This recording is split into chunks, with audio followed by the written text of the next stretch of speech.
Hey guys, this is Alex Montes, and this is a channel about emotional intelligence and the kind of skills that can help you in both your life and your career, but most importantly, as a human being. Today we have a very special episode because I'm going to talk about one of the books that literally changed my life, and you're not going to be surprised by the title. It is called Emotional Intelligence. It's a book by Daniel Goleman, who actually invented the term. And one of the reasons why I really enjoy this book, because it's not just a definition of what emotional intelligence is, but also why it can matter more than IQ. It really started teaching me that intelligence was not everything, and why being emotionally intelligent, why being empathetic, and why being attuned to the needs of other people is really the key to success. So I'm going to give you a quick summary of the books. I'm going to give you 4 of the biggest takeaways that I had from this book, and I am going to expand on how this book changed my life, and hopefully it can change it for you as well. So point number 1 is exceptionally smart people are not guaranteed to succeed. Again, exceptionally smart people are not guaranteed to succeed. In fact, most studies show that they do only okay. In a study that they did in the 1940s to Harvard students, they realized that Harvard students that usually get the higher scores, years later actually did okay, both in terms of their careers, but most importantly, in terms of happiness. People that had average test scores, but were still smart, usually did great. So point number 1 to keep into consideration is that smarts is not everything. And that makes sense. We all have seen terribly or amazingly smart people that for whatever reason don't have it together. So a similar study was replicated years later when they look at high school valedictorians and what they ended up doing. And what they ended up finding out was that, the people that were at the top of their high school class usually did well, but they rarely became millionaires, they rarely became billionaires, they rarely started companies. And that's because being smart is not necessarily the highest measure for success. Let me repeat that again. Being amazingly smart is definitely not one of the measures for success. But your ability to take risks, your ability to maybe manage people are higher indicators of your ability to become highly successful. Now on to point number 2. People that have a high degree of emotional intelligence are usually more successful and also happier than those that just have a high IQ.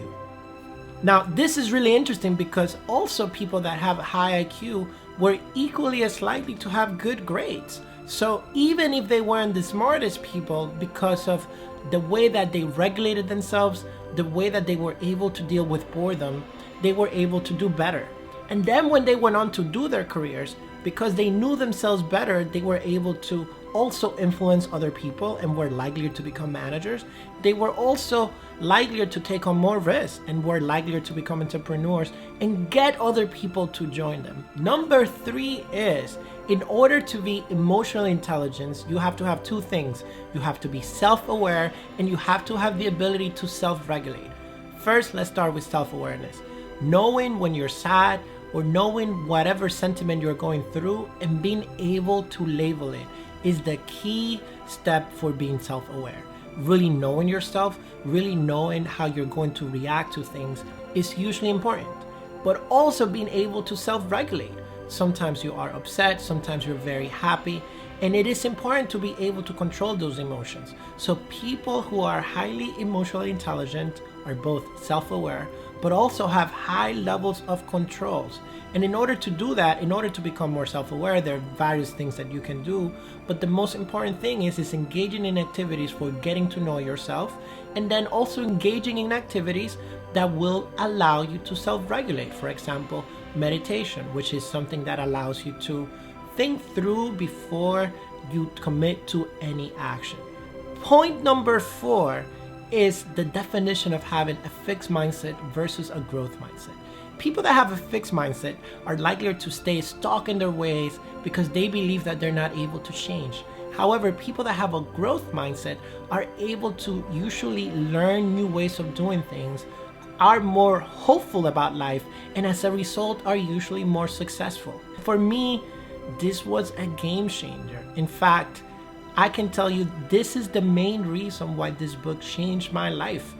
I was one of those persons that was probably smart or was okay or was at least good, but because I had this fixed mindset, I didn't take any risks. I was just stick with the things that I knew because I wanted to remain successful. In fact, when I went to college, I became a philosophy major solely on the fact that I did not want to deal with math because I thought I was bad at math. And that was one of the things that honestly kept me back early in my career. However, after reading this book, I started changing my mindset and I started believing and hoping that we can be successful at almost anything that we do. And as a result, I actually went back to school, got an MBA, and now I literally live in the intersection of data and human emotions and intelligence as I am a growth marketing manager. And I can testify that the reason why I was able to do this was because of this book. So now I'm gonna put a link to this book in the bottom of this video. So if you wanna read it, please take a look. Otherwise, thank you so much for being here today. Please hit like, hit subscribe if you like this type of content, and I hope to see you soon.